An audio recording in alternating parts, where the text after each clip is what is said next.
Lagi dan lagi, kalah lagi.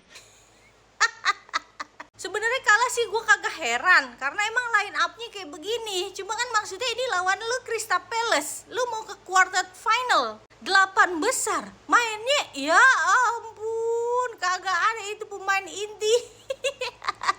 Buat apa belanja sampai 500 juta euro coba itu kalau begini. Udah tahu mah kalau derby burung lu main kagak pernah menang.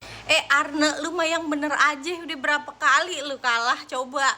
Apa sebenarnya di dalam pikiran lu ini ya udahlah piala kebo doang, piala ciki begitu.